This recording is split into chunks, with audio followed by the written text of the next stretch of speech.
Hello friends, most welcome in my Facebook page knowledge hub.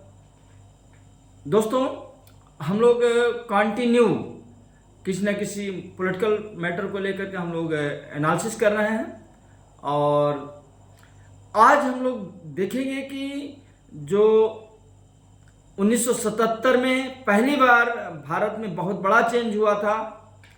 Congress की सरकार जो 1952 के चुनाव से लगातार बन रही थी और 1977 में कैसे चेंज आता है, कैसे बदलाव आता है और क्या क्या उस समय घटनाएं होती हैं और कौन कौन से जो लीडर हैं इसको लीड करते हैं। तो आज हम लोग बात करेंगे मोरारजी देसाई के बारे में, जो कि भारतीय राजनीति का एक बहुत बड़ा चेहरा है, उनका अद्भुत व्यक्तित्व है। तो आइए देखते हैं कि मोरारजी देसाई से जुड़ी चीज़ें कौन कौन सी हैं, घटनाएं कौन कौन सी हैं। देखिए, जिस समय भारत में राष्ट्रीय आंदोलन चल रहा था, शुरुआती दौर था और 29 फरवरी 1896 ईस्वी को बम्बई प्रेसिडेंसी के अंतर्गत आने वाले क्षेत्र में, जो वर्तमान गुजरात है, वहाँ पर मोरारजी देसाई का जन्म होता है। शिक्षा दीक्षा इनकी होती है और एक घटना मिलती है गूगल के माध्यम से कि जब इनका विवाह संपन्न होना था उसके 3 दिन पहले इनके पिताजी ने सुसाइड कर लिया था और फिर विषम परिस्थिति में इनका जीवन आगे बढ़ा और फिर भारतीय राजनीति में अपने आप को जमाते चले गए। तो देखिए, ब्रिटिश भारत में मोरारजी देसाई उप जिलाधिकारी पद पर भी कार्य कर चुके थे, लेकिन जो इनके व्यक्तित्व में एक लोग बताते हैं, जो इनके बारे में डिटेल मिलता है कि बहुत ही जिद्दी स्वभाव के थे, बहुत ही ईगो इनका टकराता था और इसी कारण बताते हैं कि इन्होंने जो 1918 में इन्होंने नौकरी पाई और 1929 में जाते जाते वहाँ से उन्होंने रिजाइन कर दिया और भारतीय राष्ट्रीय आंदोलन पे कूद पड़े और बाद में जेल भी इनको जाना पड़ा। गांधी जी के संपर्क में आए, गांधी जी के पद चिन्हों पर चलने का प्रयास किया, लेकिन बार बार वही चीज आती थी कि जो इनका ईगो था वो लोगों से एक कट जाते थे। फिर समय बढ़ता गया और जब भारत को आज़ादी मिली, भारत गणतंत्र बना, तो 1952 में जब बम्बई प्रांत में सरकार गठन की बात आई तो मोरारजी देसाई को बम्बई प्रांत का मुख्यमंत्री बनाया गया, जिस पद पर 1956 तक रहे।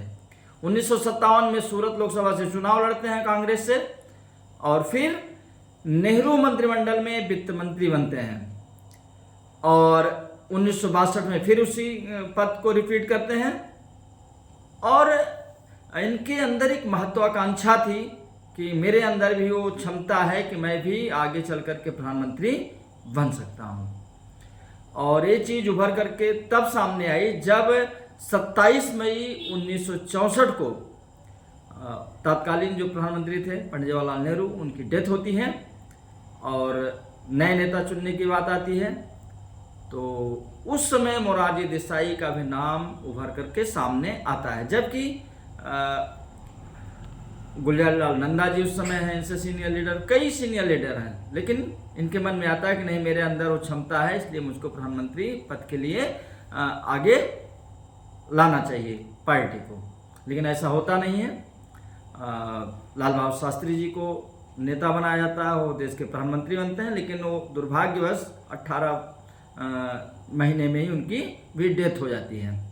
जब 18 महीने बाद फिर वही घटना आती है सामने, तो फिर मोरारजी देसाई सामने आ जाते हैं, अपने आप को दावेदार घोषित कर देते हैं। लेकिन यहाँ पर भी जो कांग्रेस वर्किंग कमेटी है वो मोरारजी देसाई को फिर क्या करती है, निराश करती है और इंदिरा गांधी को दावेदार बनाती है, नेता बनाती है और वो प्रधानमंत्री बन जाती हैं 24 जनवरी 1966 को। और इसी घटना से उनका जो एक इंदिरा गांधी से जो विरोध हुआ वो एकदम खुल करके सामने आना शुरू हो गया। जबकि उस सरकार में भी ये वित्त मंत्री हैं। और उप प्रधानमंत्री भी 67 वाली जो सरकार बनी वहाँ पर इंदिरा गांधी ने इनको संतुष्ट करने के लिए, इनको ईगो को शांत करने के लिए वित्त मंत्री के साथ इनको उप प्रधानमंत्री भी बनाती हैं। लेकिन टकराहट बढ़ती जाती है, वो टकराता रहता है। और 1969 आते आते स्थिति होती है कि कई मुद्दे ऐसे आते हैं, बैंकों का राष्ट्रीयकरण है, नीलम संजीव रेड्डी जी का चुनाव हारना, ये ऐसी घटनाएं हुई कि दोनों गुट आमने सामने आ गए। और नवंबर 1969 में देखिए तो क्या हो रहा है, मोरारजी देसाई के नेतृत्व में निजलिंगप्पा और भी कई नेता पार्टी छोड़ करके अलग हो रहे हैं, दो गुट में पार्टी बढ़ जा रही है। और 1971 का जब चुनाव होता है तो उसमें कांग्रेस जो संगठन है, जिसका नेतृत्व मोरारजी देसाई, निजलिंगप्पा आदि कर रहे हैं, उसकी हालत खराब हो जा रही है।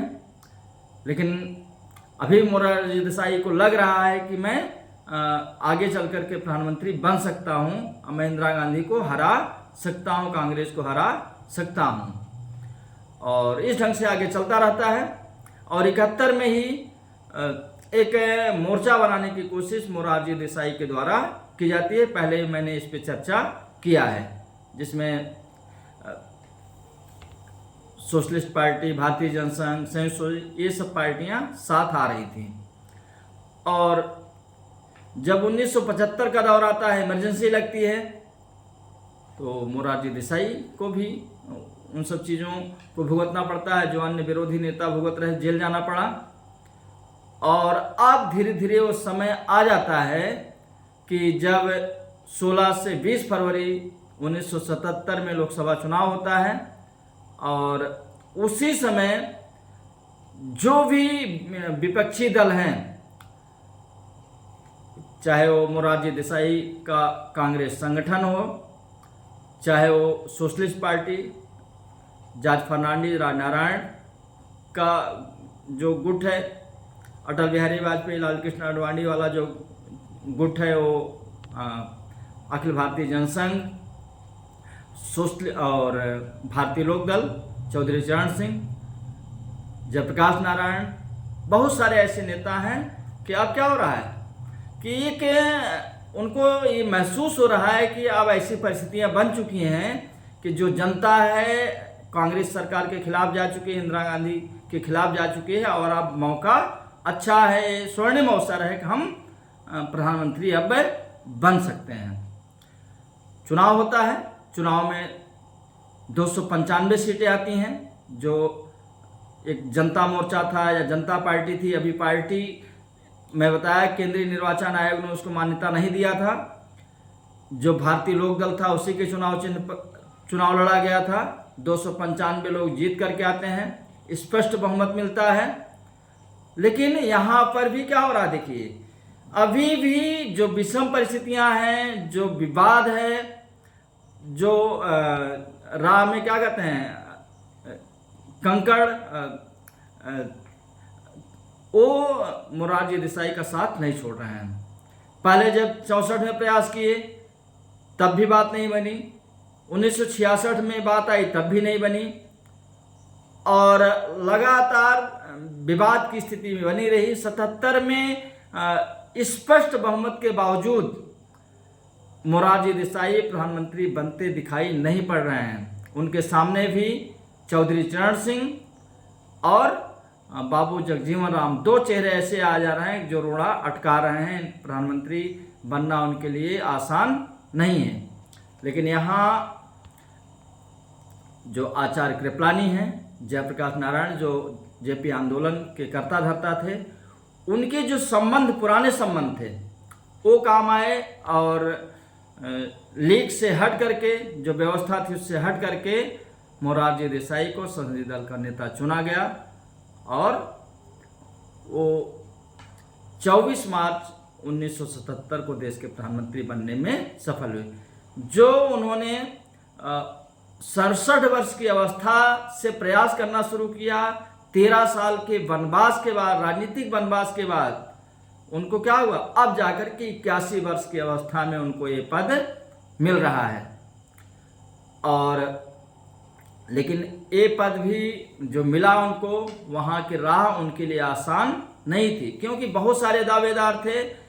जितने भी समाजवादी मिले थे एक साथ, उनकी आदत है मिलते जरूर हैं लेकिन लंबे समय तक साथ नहीं रहते हैं। वही फार्मूला वहाँ पर भी चल रहा था। सरकार बनी, चौधरी चरण सिंह गृह मंत्री बनते हैं, और उनकी जो इंदिरा गांधी से एक दुश्मनी, पुरानी दुश्मनी 1967 वाली थी, वो भी अभी सामने आ रही है। वो चाह रहे हैं कि जनता में हम एक संदेश दें, इंदिरा गांधी की गिरफ्तारी कराई जाए आपातकाल के मुद्दे पर। लेकिन इसको लेकर के मोरारजी देसाई सहमत नहीं है। वो कह रहे हैं कि शाह कमेटी की रिपोर्ट आएगी, उसके आधार पर कार्यवाही की जाएगी।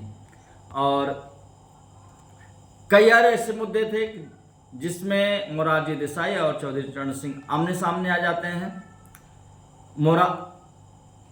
हेमवती नंदन बहुगुणा और बाबू जगजीवन राम तो पहले ही स्टेप पे नाराज हो गए थे। जब मंत्रिमंडल में उन दोनों का नाम था, वो दोनों बहिष्कार कर गए उस शपथ समारोह का, तो वो लोग तो पहले से नाराज थे। चौधरी चरण सिंह सरकार में रह करके नाराजगी अपनी जाहिर कर रहे थे।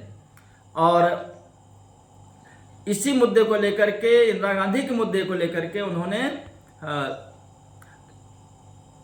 जुलाई 1978 में गृह मंत्री पद से त्यागपत्र भी दे दिया।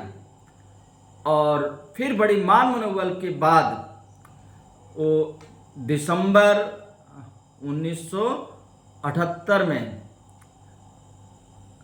वापसी उनकी होती है, और जनवरी में उन्हें उप प्रधानमंत्री के साथ साथ वित्त मंत्रालय भी दिया जाता है। लेकिन ये सारी चीज़ें बहुत समय तक नहीं चल पाती हैं, और जुलाई 1979 आते आते चौधरी चरण सिंह विद्रोह कर देते हैं अपने बहुत सारे सांसदों के साथ, और हार कर मोरारजी देसाई को अपने पद से जुलाई 1979 में त्यागपत्र देना पड़ता है। उसके बाद से उनकी वापसी नहीं हो पाती है, और 1995 में 10 अप्रैल को इनकी डेथ हो जाती है।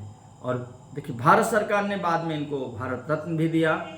पाकिस्तान की सरकार ने भी निशान पाकिस्तान को दे चुकी है।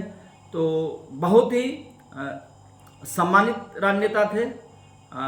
किसी प्रकार का भ्रष्टाचार, किसी प्रकार का विवाद इन पे नहीं था।